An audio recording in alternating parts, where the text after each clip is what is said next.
everyone, this is Pause or Repeat. Here we figure out whether a game is really worth your time and money. Today's game is Exoprimal. Exoprimal is a multiplayer third-person hero shooter with dinosaurs by Capcom. This is a new IP from Capcom, so it's got a fresh slate and has to make a good impression. Not to mention, it is a live service game, so it will live and die off the amount of players that are playing the game regularly. But what's the gameplay like? Let's see what Capcom has in store for us.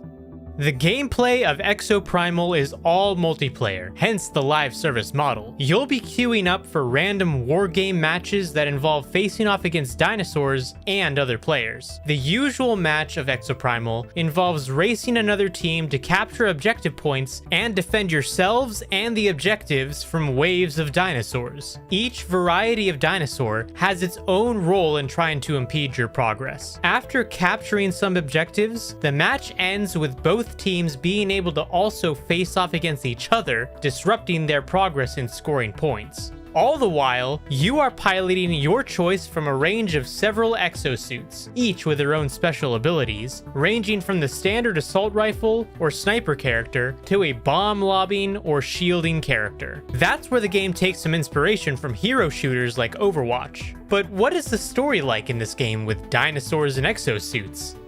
The year is 2043 and technology has advanced greatly. Dinosaurs from other dimensions frequently and mysteriously invade your reality. Exosuit fighters are enlisted to combat the dinosaurs and keep them at bay. Now, to go along with the dinosaurs and exosuits, add a rogue AI, time travel, and parallel dimensions. The whole premise is that you're a silent protagonist rookie named Ace, who just got recruited and placed on the Hammerhead's patrol crew. After a mishap flying by Bikitoa Island, the crew crash lands and you are thrust into interdimensional war games by the rogue AI Leviathan in order to collect combat data. Leviathan is drawing in combatants from different dimensions and bringing them all to the year 2040. From there, the crew will need to figure out a way to put a stop to the war games and Leviathan's plans. Being that the game is a live service multiplayer game, you will slowly unlock the story as you play matches, and that acts as motivation to keep playing besides just the gameplay itself. But now the question still stands. Pause or repeat? Alright, this game took a little bit of an interesting take on the storytelling for a multiplayer game, because I feel like it's not too often that you find a multiplayer live service game that really does get to tell a story in the way that this one did.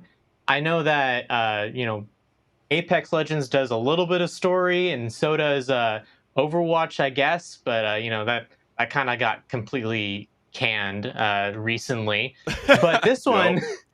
This one, I think it kind of worked a little bit in actually telling a story properly for a multiplayer live service game where, you are playing the game and, you're unlocking the story bit by bit, but they kind of, actually give you a story instead of just like, here's a comic to go read or here's a cutscene to go watch outside of the game or something like that. And not to say that, no game has told a good story and be a live service game at the same time.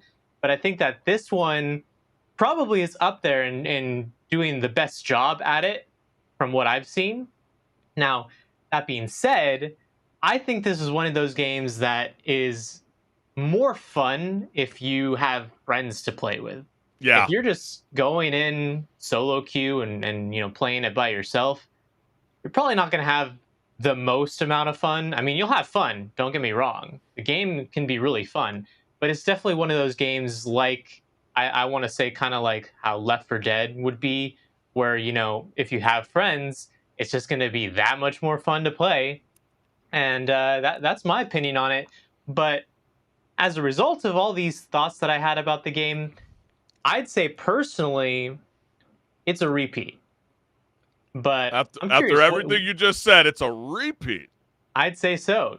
Even with no friends, has enough replayability. Even with the storyline, not necessarily gravitating towards it, you still feel like it's worthy of a repeat. Well, I think it's one of those games that, it might die in a year or two, depending on the population of the game and whether they're making enough money to keep it up or not. But at the end of the day, the game is fun enough where I think that you could repeat this game and keep playing, for a long time after even now, and have a good Okay. time, I think. Okay, because this is a new IP from Capcom. It really felt like they were trying to go for that multiplayer aesthetic and kind of slacked a little bit when it came to the story mode of the entire story. Yeah, if you want some mindless fun, kind of blasting away at dinosaurs or even their specialized Neosaur mini bosses throughout the game, this game's for you. It does remind me a bit of like a zombie horde in Call of Duty, which goes to your point. Is that really fun to play by yourself?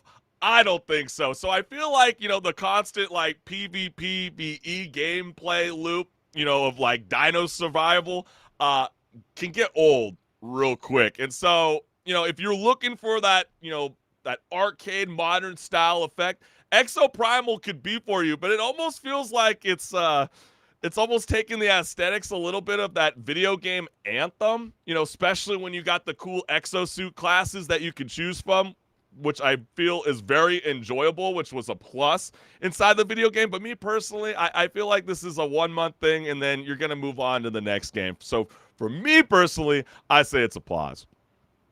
Yeah, I mean, that's fair. I think that they could really make the game have a lot of variation if they keep releasing more exosuits to play around with.